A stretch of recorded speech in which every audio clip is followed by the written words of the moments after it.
Hi guys! So I'm back in my kitchen for another kitchen vlog. The main topic of this video is going to be when I went to see the Late Late Show in London, the one that Harry Styles was on. It was amazing! So basically, the Late Late Show with James Corden did 3 shows in London. I don't know how long ago it would be by the time this is up, but that happened, and I assume if you're a Harry Styles fan you saw it or you saw the clips on YouTube. Basically, just one morning when they tweeted about it, I saw that he was on the lineup, so I googled tickets and it came up with where to get them from, and basically it was free. You just had to sign up and then they randomly select who they send tickets out to. Basically throughout that whole morning, like prior to us getting there, they sent out an email to everyone with a ticket saying that Harry won't be performing inside the studio, you won't see Harry perform live. And then everyone on Twitter was going crazy saying Harry's thing is pre-recorded, Harry's not going to be there. And I'm thinking, well hang on, they didn't actually say that. They didn't say it's pre-recorded, they didn't say he's not going to be there. They literally just said you won't see him perform inside the studio. So I was still holding out a little bit of hope, and we were all there in the morning trying to see like where he was last seen, what airport, could he be coming to London, blah blah blah blah, trying to figure out if he's gonna be there or not. I just had this bit of hope that he would be there because they didn't word it in a way to say that he's not, and I felt like it would have been pretty shitty of them to put him on the lineup and then just sort of play a pre-recorded clip at the end and not have him for anything else on the show. But everyone was like, oh no, he's not here, and someone from the ticket company was there and they said to us like really early in the morning, who are you all here for? And someone said Harry, and he laughed and said he's not even on the show. And we were all thinking, has he been taken off the lineup? Has he been swapped? Like, what the fuck is going on? It was really weird, and I was trying to like, I still wanted to be really excited about it, thinking like they must show something to do with him. Like, regardless of whether he's here or not, we'll see something to do with him because he's on the lineup. They wouldn't tweet it if he's not. You know, if he's not, they're not going to show us something. And then we got into the show, we got seated, and basically what they did was they had all the sort of audience guests in the tiered seats at the top, and then they had a section at the bottom where all the set was, and they were prioritized for like production guests and stuff, and then any that was spare they would get back afterwards and give them to whoever was available next. So basically the first people in, me and the other girls, didn't get the floor tickets because they were given to people who came much later because they didn't know how many would be available. We ended up with quite a good view. We were like the second row in the corner. I'll insert a little screenshot from the show, and I've circled myself so you can see where I was. You can't really see my face, but you can see me if you know that it's me. We could see the sofa directly opposite us, we could see all of the set, we just couldn't see the band who were beneath us, so like, whatever, it was pretty good. Show starts, and they start off with the set for the Romeo and Juliet scene with Emily Blunt, and that was incredible, like that was so cool. They started off with that because that's the set they had pre-set up, and they did that, and that take, when you see them, like I'm assuming the people watching this have seen what I'm talking about, so I'm just going to talk as if you know what I'm talking about.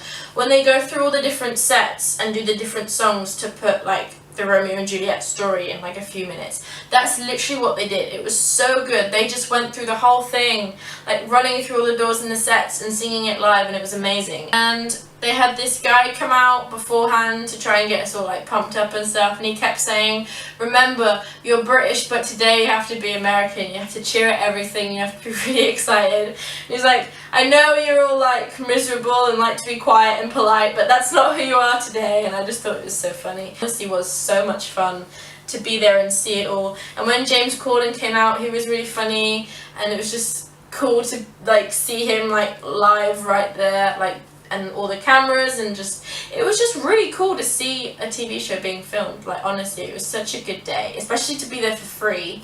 Like, it was great. So they did that, and then they had a break and they changed the set over to make all to put the sofa and everything, and they said, okay, now you can take some pictures, because we weren't allowed our phones out whilst they were recording, so like, okay, you can take some pictures now. And then before that they said, "Are you guys really hot up there? Is it really hot up there?" And we were all like, "Yeah, it's fucking boiling." So during the break, they handed out to everyone ice lollies, and I just thought that was super cute. And then we're all just sat there, just chilling, you know, completely just into what's happening there, you know, forgotten about anything else, and we're just talking. And then all of a sudden, James is just sat there talking, and then the phone rings. That prop phone on the desk. We've already talked about how Emily Blunt and David Beckham are going to be on the chat show. So when the phone rang, the first thing that came into my head is like, oh, he's gonna answer it, and there's gonna be a video clip of Harry talking on the phone. That's the first thing I thought. I thought he's gonna be there. I was looking up at the screen thinking Harry's gonna be in a pre-recorded video or something, you know, talking to James on the phone. So I was looking sort of at James and up at the screen. And then all of a sudden, I just hear this giant scream from the girl beside me. And I looked down, and Harry had just walked out onto the stage, and I jumped out of my seat so fucking fast. I was screaming, like, I could not believe it. Like, it took us all off guard so much. We were not expecting that at all. Like, we didn't think we would see him in person. We thought if we were going to see him, it was going to be a video clip or something that they were going to show us. I had no idea he was actually going to be there. So when he just walked out on stage, and he was just stood there in that fucking fine as fuck blue suit, and he just waltzes on like he ain't just given us a heart attack, I could not believe it. I jumped out of my seat so fast, and we all just jumped up out of our seats, and I was legit just there like, ah! Just like screaming and cheering, and I could not stop like cheering. I was like so excited and happy, and my whole face was going tingly, and I started tearing up and crying, and none of us could hear what the hell he was saying because we just kept like screaming. Honestly, it was crazy. And then we did silence for a bit, but every time he sort of said anything, I just couldn't stop just like grinning and clapping and like, do you know what I mean? It was like crazy. I've never gotten that excited over him before.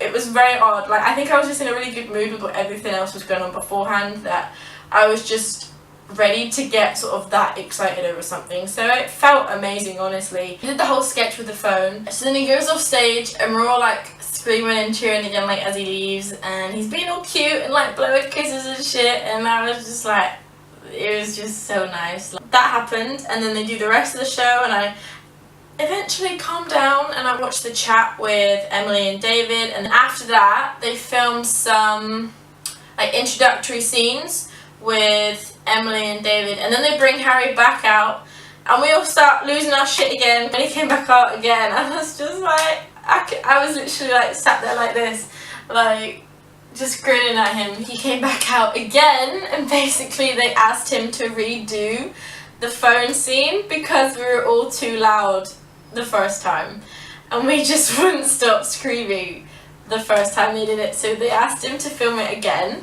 and they ended up going with the first one. And not being funny, I think it's because his acting in the first one was better. Like, in the second time, he didn't pull off that last line quite as well. He laughed a little bit when he did it.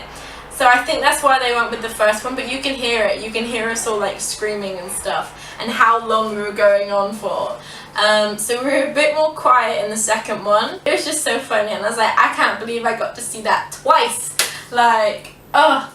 So that was the show, and then we were all thinking like, when is he going to do the performance? Is it going to be like right now? Are they going to do it? And we didn't know if they were going to like stream it to us or something whilst they did it. But that ended up being the end of that, and we weren't going to see it that day at all. So we left and we went outside, and we started going around the back. And I managed to get by the barrier, and there was already a load of people there because someone tweeted during the filming that Harry was at the show. So then people started turning up to try and like see him, and they were setting up on the roof for him to do the performance, which I think they ended up filming at about 9 o'clock. So they did that, and like people were running around the back, like around the front of the building, looking up, and then telling everyone else like what was going on. Like, oh yeah, we just saw him. He's wearing a hat, or he's wearing a whatever the hell. And they're sound checking or whatever, or oh, we think he's doing this song, and everyone thought he was going to do Woman, but then he ended up doing Two Ghosts. So I don't know, I didn't hear any of that from where I was stood because it was on the other side of the building, but I was stood around the back just like I waited for, I think the show finished at about 6:30 and we left at about 10:30, so I waited for about 4 hours, just stood there. I needed a wee so badly, but I was like, I'm not moving because I'm at the barrier, and if Harry does come out and he meets people, I will see him, like, because he tends to just go, like, across the people that are at the front, right? So I was like, I'm not moving at all, like, just in case. And I had no problem with that because I had nothing else to do. Like, it made no difference to me whether I went home after the show or in 4 hours time, so I had no issue with that at all. And a lot of people say, like, oh, well, what a waste of time because he didn't come out. And it's the fact that he could have, and if he did, I would have felt awful if he had come out and I had gone home. So I stayed there just in case because I knew I would have felt better knowing I'd waited just in case. I did see David Beckham. He came out first, and that was really funny because he got in his car and he drove forward a little bit and then he got back out. I was behind two people and I didn't want to, like, as he came past and like took pictures of everyone, I was like, I'm not really a fan of him. I didn't want to squeeze past and try to get a picture, but I took pictures of him as he was going past, and as he did go past he looked at me as if to say, like, you know, there was a split moment of like, am I gonna try? And I just waved at him and smiled. So I'm gonna class that as I met David Beckham. People started getting crazy because there was us on the one side by the door behind the barriers, but then everyone else on the other side of the road weren't behind barriers, and then they started coming towards him as he started to leave, and then that's when security was like trying to push everyone back and everyone got really rowdy and it was just not good. So then he got in his car and he left. And then throughout the rest of the hours we saw Reggie came out, he was so cute, he saw Harry's band, and then we saw Harry's car was behind us and they drove it round into the little like loading bit at the back. It had a gate, so they put the car in there, and some girl next to me, Harry's driver had his window down and she was saying like, no, don't bring the car away, don't put the car away, and then she called him an asshole. And then we were just like, why did you do that? Like, why the fuck did you I don't know. I don't associate myself with those kinds of fans. I don't know, but anyway. So then they put the car away, and then a couple hours later, we think he got in it, and then he drove past. But we couldn't see if he was in it or not, because obviously of the windows, but we sort of just waved, just in case. Like, we have no idea if we were waving to an empty car or someone else in it, but he might have been there. And he might have seen me wave at him. So that's all I really got from those few hours. But overall, it was a really good day. And I'm really glad I went. And yeah. Oh, also, I just quickly wanted to say, someone asked me about if I'm going to any of Harry's tours. Yes, I'm going to both of them. I got a ticket for his tour in October. When the pre-sale for his second tour came out, my friends managed to get 3 tickets, so that included me. So I'm very lucky and I'm going to both tours and I'm very excited and it's going to be amazing. So yeah, but as always, I'll probably, I probably won't film as much as I did for his first show, because that was honestly like such a one-time thing that like I wanted to get as much as possible. But for his other shows, I'll probably just record a few songs, my favourite songs, a few clips, but I'll put them up on YouTube anyway because I like doing that. So yeah, but can I just say, who the fuck announces a world tour and then announces a second world tour before he's even done the first world tour? Like, I feel like only Harry Styles would do that and get away with it and manage to sell out both of them. But sure. Anyway, that's it for this video, guys. I hope you enjoyed it, and I hope to see you next time. Okay, bye.